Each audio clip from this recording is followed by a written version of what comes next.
Doctor అఖిల ప్రేరణ. జుట్టు రాలిపోతూ ఉంటుంది, అలా రాలి రాలి పలిచిపడి క్రమేపీ పట్టుదలకి దారి తీస్తూ ఉంటుంది. ఈ కాలంలో అందరం ఫేస్ చేసే ఇష్యూ అదే అనమాట. అయితే ఈ హెయిర్ ఫాల్కి గల కారణాలు ఏంటి, దానికి ట్రీట్మెంట్ ఆప్షన్స్ ఏమున్నాయో ఈ వీడియోలో చూద్దాం. మొదటిగా చాలా మంది నెగ్లెక్ట్ చేసే ఒక రీజన్ ఏంటి అంటే స్ట్రెస్ వల్ల మనకి తెలియకుండానే ప్యాచెస్ హెయిర్ లాస్ అయిపోతూ ఉంటుందండి. ప్రతి ఒక్కళ్ళు చిన్న చిన్న విషయాలకి మధ్య స్ట్రెస్ ఎక్కువ తీసుకుంటున్నారు. సో స్ట్రెస్ మేనేజ్మెంట్ అనేది చాలా అవసరం. అండ్ ఇంకొక రీజన్ ఏంటి అంటే హార్మోనల్ ఇష్యూస్. స్ట్రెస్ ఎక్కువ తీసుకొని సెడెంటరీ లైఫ్ స్టైల్ మెయింటైన్ చేస్తూ డైట్ సరిగ్గా తీసుకోకపోతే ఆబ్వియస్లీ హార్మోనల్ చేంజెస్ వస్తాయి. పీసీఓడి, పీసీఓఎస్, థైరాయిడ్ ఇలాంటివన్నీ హెల్త్ ఇష్యూస్ చూస్తూ ఉంటాం. అయితే ఒక 10 మంది అమ్మాయిలు ఉంటే దాంట్లో 8 మంది ఈ హార్మోనల్ ఇష్యూస్ తోటి సఫర్ అవుతూ ఉన్నారనమాట.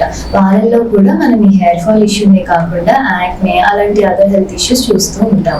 ఇంకొక రీజన్ ఏంటి అంటే హెరిడిటరీ. వంశపారంపరంగా మన తాతలకి ముత్తాతలకి ఒకవేళ బట్టతలు ఉంటే మనకి ఎర్లీ ఏజ్ లోనే ముందు కొంచెం హెయిర్ ఫాల్ అవ్వడము, ముందు చిన్న చిన్న ప్యాచెస్ లా ఊడిపోవడము, రిసీడింగ్ హెయిర్ లైన్ అంటాం, అలా చూస్తూ ఉంటాం అనమాట. ఇంకొక కాజ్ ఏంటి అంటే మనకు తెలియకుండానే చాలా టైట్ హెయిర్ స్టైల్స్ వేస్తూ ఉంటాము. దాని ట్రాక్షన్ ఎలపిషియా అంటాము.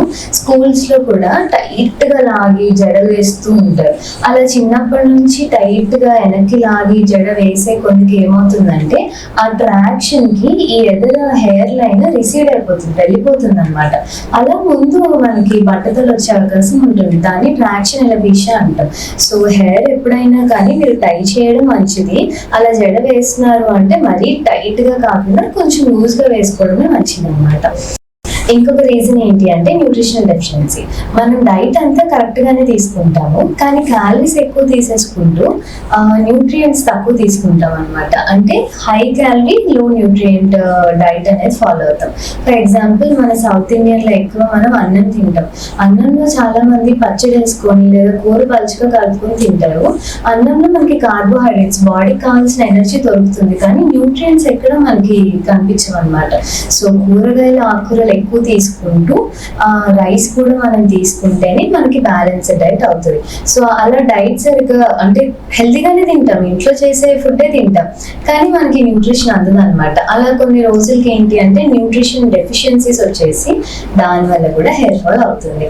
అయితే ఇప్పుడు హెయిర్ ఫాల్ అవుతుంది, హెయిర్ ఫాల్ అయిన తర్వాత బాగా పలిచిపడిపోయి ప్యాచెస్ వచ్చేస్తున్నాయి. దీనికి మనం ఏం చేయొచ్చు అంటే ట్రీట్మెంట్స్ అవసరం అండి. మీరు స్టార్టింగ్ లోనే ట్రీట్మెంట్ చేయించుకుంటే అది ఇంకా వర్స్ అవ్వకుండా ఉంటుంది అనమాట. మీరు నెగ్లెక్ట్ చేసే కొందికి ట్రీట్మెంట్స్ కూడా తక్కువ ఉంటాయి. ట్రాన్స్ప్లాంటేషన్ ఒకటే మార్గం ఉంటుంది అనమాట. కాబట్టి మీరు స్టార్టింగ్ లోనే ట్రీట్మెంట్ తీసుకోవడం చాలా అవసరం.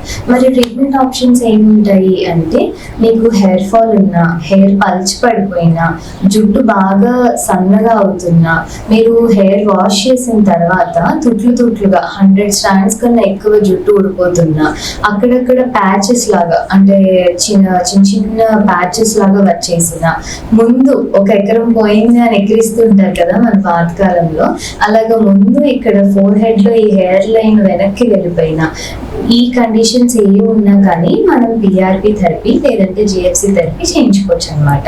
మీ బ్లడ్ డ్రా చేసి దాన్ని సెంట్రిఫ్యూజ్ చేసి దాని నుంచి ప్లాస్మా తీసి మీకు ఇంజెక్ట్ చేయడం జరుగుతుంది.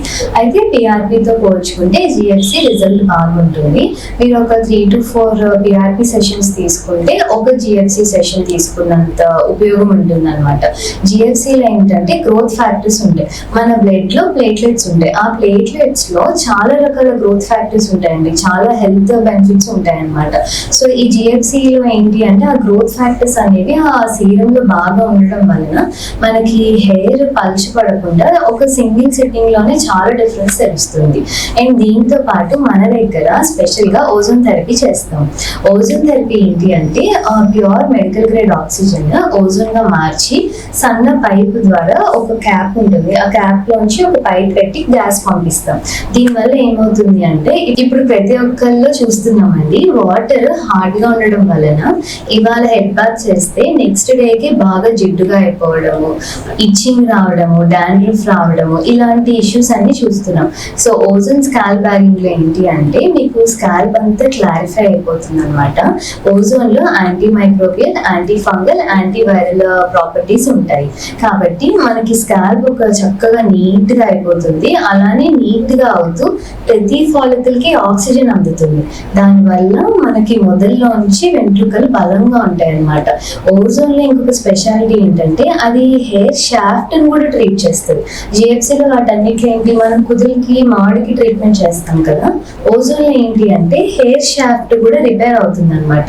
మన వెంట్రుక చిట్లిపోకుండా బలంగా తయారవ్వడానికి, వెంట్రుకలో చక్కగా హైడ్రేట్ అవ్వడానికి, అలానే వాల్యూమ్ యాడ్ చేసి రీకన్స్ట్రక్ట్ చేస్తుంది అనమాట. సో ఓజోన్ థెరపీ వల్ల మనకి అన్ని హెల్త్ బెనిఫిట్స్ ఉన్నాయి. ఇలాంటి ట్రీట్మెంట్స్ గురించి మీరు ఇంకా వివరాలు తెలుసుకోవాలి అంటే ఈ కాంటాక్ట్ నెంబర్స్ ని ఒకసారి సంప్రదించండి.